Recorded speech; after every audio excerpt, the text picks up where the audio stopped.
भावेश संजना का इशारा और उसे चीयर करता देखकर एकदम से खुश हो जाता है, जैसे कि वो इसी पल का इंतजार कर रहा था। फिर भावेश विकी और दानिश के पास आता है और उनसे कहता है, मैं काफी देर से इन तीनों के मूव्स देख रहा था, कोई मुश्किल नहीं है इन्हें संभालना, चलो दिखाते हैं कि हम क्या कर सकते हैं।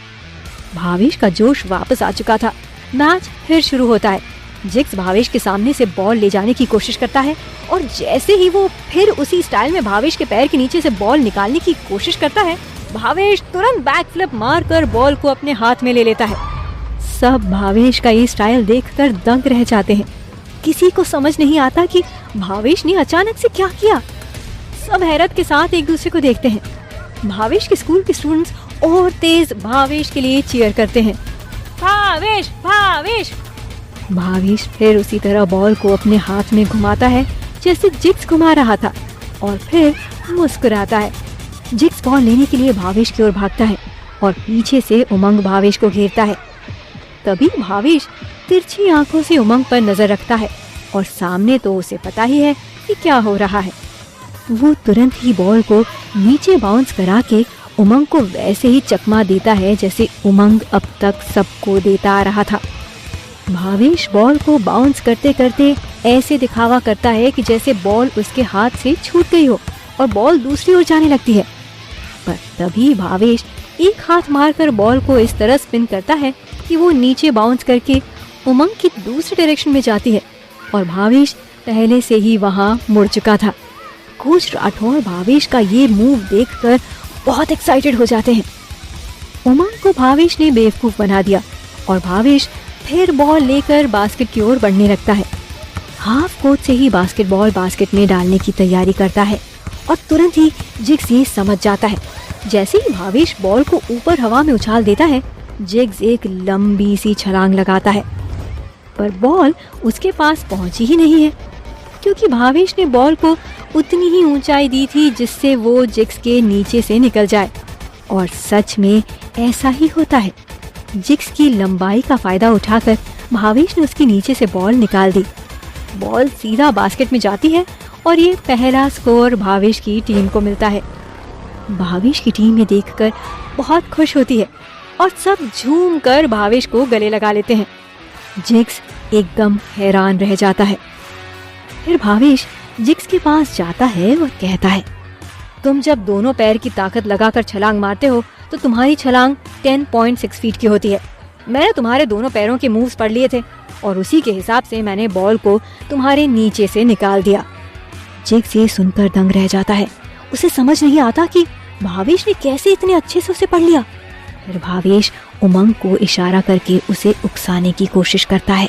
मैच शुरू होता है। बॉल फिर से भावेश के हाथ आती है और अब वो उमंग के पीछे है। भावेश उमंग को परेशान करना शुरू करता है। उसे दिखाता कोई एक्शन है और करता कोई एक्शन है। भावेश लगातार अलग अलग एक्शंस करता है जिसे देखकर उमंग का दिमाग चकरा जाता है और बाकी सभी देखकर हैरान है कि भावेश के पास इतने सारे तरीके हैं बॉल पास करने को। उमंग थक कर एक ही जगह रुक जाता है और सांस लेने लगता है। भावेश उसे देखकर हंसता है। तभी रिजू भावेश के सामने आता है और कहता है, ए गरीब, ज्यादा मत उड़। तेरे माँ बाप जो वो ठेला लगाता है ना, उसको उठाकर फेंकवा दूंगा। मेरे पापा सरकारी नौकरी में हैं। भावेश रिजू की ये बात सुनकर उससे कहता है, वही बाप ना जो पिछले महीने घूस लेने के चक्कर में जेल होकर आए थे और जिनका तुम्हारी पास वाली आंटी के साथ चक्कर चल रहा है। बहुत मारा था ना तुम्हारी मम्मी ने उन्हें। रिजू ये बात सुनकर एकदम शॉक रह जाता है। उसके पैरों तले जमीन खिसक जाती है। जो बात किसी को नहीं पता थी वो भावेश को कैसे पता है। भावेश कोच राठौर की ओर देखता है और मुस्कुराता है। कोच राठौर भी मुस्कुराते हैं। ये सब भावेश को कोच राठौर ने बताया था। भावेश रिजू को उसी के जाल में फंसाने के बाद अब बॉल लेकर फिर से बास्केट की ओर बढ़ता है। उमंग और रिजू अपनी अपनी जगह खड़े रह जाते हैं। उनकी अब हिम्मत ही नहीं होती कि वो भावेश से पंगा ले सके। भावेश फिर जिग्स के सामने बॉल लेकर आता है। जिग्स की नजरें भावेश की आंखों पर होती हैं क्योंकि उसे बार बार याद आता है कि भावेश उसके पैर देखकर उसकी हर चाल को समझ रहा है। जिग्स भावेश के साथ चाल फेरी करने की कोशिश करता है और अपने पैर छुपाकर आगे बढ़ता है। भावेश जिग्स की इस चाल को समझ जाता है और इससे पहले जिग्स उसके पास आए, भावेश बिजली की फुर्ती दिखाकर दूसरा स्कोर कर लेता है। स्कोर बराबर हो चुका है। सब भावेश के कारनामे को देखकर हैरान है। भावेश की टीम खुशी से उछलती है। चारों ओर एक ही नाम गूंज रहा था, भावेश भावेश। हाफ टाइम हो जाता है। दोनों टीम्स नई स्ट्रैटेजी बनाने के लिए ब्रेक लेती हैं। भावेश फिर उस भीड़ की ओर देखता है, पर अब वहां संजना नजर नहीं आती। भावेश ये देखकर हैरान हो जाता है। वो थोड़ा भीड़ के करीब जाकर चारों तरफ नजरें घुमाने लगता है। संजना कहीं भी नजर नहीं आती। उसे समझ नहीं आता कि आखिर संजना कहाँ चली गई। क्या संजना सच में यहाँ थी या वो सब मेरा वहम था? भावेश को ये जानकर झटका लगता है कि संजना का वहां होना सिर्फ उसका एक वहम था। भावेश थोड़ा मायूस हो जाता है। उसे लगा था कि संजना वापस लौट आई है। इतने दिनों बाद संजना को देखकर भावेश बहुत खुश था। भावेश का जोश फिर ठंडा पड़ने लगता है। मैच फिर शुरू होता है। रिजू, उमंग और जिग्स इस बार बहुत संभल कर बॉल को एक दूसरे को पास करते हुए आगे बढ़ रहे हैं। तभी रिजू भावेश के पास से गुजरते हुए कहता है, क्या हुआ, अपनी रानी की याद आ रही है क्या? वो तो मुझे भी बहुत पसंद है। सुना है उसे तूने ही किडनैप किया है और फिर बचाने का नाटक भी किया। कोच राठौड़ बिल्कुल सही कह रहे थे कि रिजू हर चीज का बहुत ध्यान रखता है कि कैसे किसी के दिल पर वार करना है। भावेश रिजू की ये बात सुनने के बाद एकदम गुस्से से आग बबूला होने लगता है और उसके अंदर जोश का अंबार आ जाता है। भावेश फिर अपने टॉप लेवल स्किल्स के साथ बॉल रिजू से छीन लेता है और फिर हैरत अंगेज कलाबाजी करते हुए बॉल को बास्केट में डालकर तीसरा स्कोर करता है। भावेश अब बिल्कुल वैसा ही नजर आ रहा था जैसा वो विकी की टीम के खिलाफ खेलते समय था। चारों ओर से भावेश भावेश ही सुनाई दे रहा था। भावेश एक के बाद एक लगातार स्कोर करता जाता है। बाकी सब अपनी अपनी जगह खड़े रह जाते हैं। कोई भावेश से बॉल नहीं ले पाता और अगर लेता भी है तो ज्यादा देर अपने पास नहीं रख पाता। देखते ही देखते भावेश लगातार 10 पॉइंट्स की बढ़त ले लेता है। जिग्स और उसकी टीम की तो सारी उम्मीद ही खत्म हो जाती है। उन्हें समझ नहीं आ रहा था कि उनके साथ क्या हो रहा है। क्या सच में भावेश इतना बेहतरीन प्लेयर है? यहाँ तक कि सेंट पीटरसन के कोच का मुंह खुला का खुला रह गया था। उन्होंने आज तक ऐसा प्लेयर नहीं देखा था। कोच राठौड़ भावेश का खेल देखकर बहुत खुश थे और फिर वो प्रिंसिपल सर के पास गए और बोले, सर मैं आज भी एक खिलाड़ी पर दाव लगाता हूँ और आप बस अपने स्कूल की इज्जत पर। प्रिंसिपल सर इस बात का कोई जवाब नहीं दे पाते, बस सामने देखते रहते हैं। कुछ ही देर में टाइम अप होने की सीटी बजती है और सब खुशी से झूमने लगते हैं। भावेश ने अपनी टीम को वो मैच जिता दिया जो उनके लिए बहुत जरूरी था। ये मैच जीतने के बाद उन्हें आगे का टूर्नामेंट खेलने मिलेगा।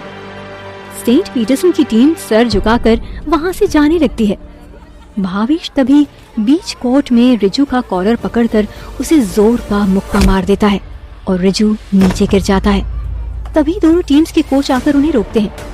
कोच राठौड़ भावेश को गुस्सा संभालने के लिए बोलते हैं। तभी भावेश रिजू से कहता है, आइंदा कभी अगर तुमने मेरे परिवार के बारे में कुछ बोलने की कोशिश की तो अच्छा नहीं होगा।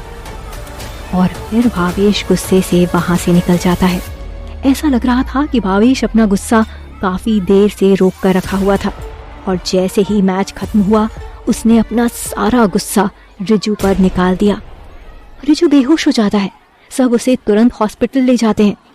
भावेश की टीम सेलिब्रेट करती है पर भावेश किसी को मिले बिना वहां से जा चुका था। भावेश फिर उसी पार्क में जाकर बैठ जाता है। उसके सर पर एक तरह से खून सवार था। उसे संजना की हरकतों पर बहुत गुस्सा आ रहा था। न संजना उससे बात कर रही है ना ही उसे कुछ बता रही है। भावेश को ये सब बातें अब बहुत चुभने लगी थीं। भावेश चाह कर भी संजना से दूर नहीं रह पा रहा था। तभी भावेश को उसकी मम्मी का फोन आता है। भावेश फोन उठाता है और कहता है, हाँ मम्मी। भावेश की माँ हैरानी के साथ बोलती है, बेटा जल्दी से रेस्टोरेंट में आ जाओ। भावेश पूछता है, क्या बात है? पर माँ कुछ नहीं बोलती, बस इतना ही कहती है, बेटा बस तुम यहाँ आ जाओ और सब खुद ही देख लेना। भावेश अपना गुस्सा काबू करके तुरंत रेस्टोरेंट जाने के लिए निकल जाता है। भावेश रेस्टोरेंट के बाहर आता है तो देखता है कि बाहर बहुत बड़ी बड़ी गाड़ियां खड़ी हुई हैं, जैसे रोल्स रॉयस, मर्सिडीज और कुछ स्कॉर्पियो भी खड़ी हुई हैं। भावेश देखकर हैरान रह जाता है और फिर तुरंत ही रेस्टोरेंट में अंदर जाता है।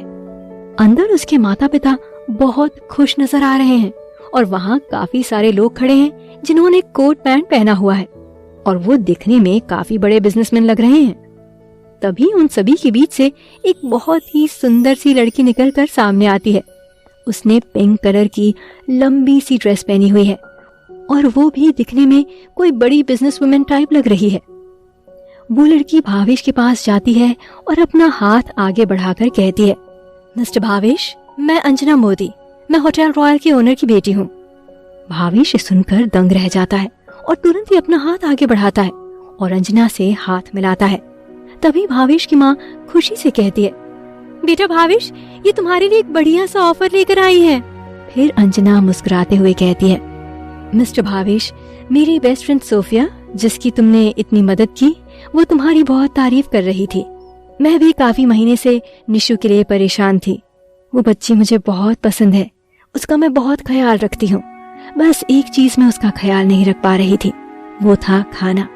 पर तुमने उसकी वो परेशानी भी मिटा दी। मैंने सुना है तुम्हारे हाथों में जादू है।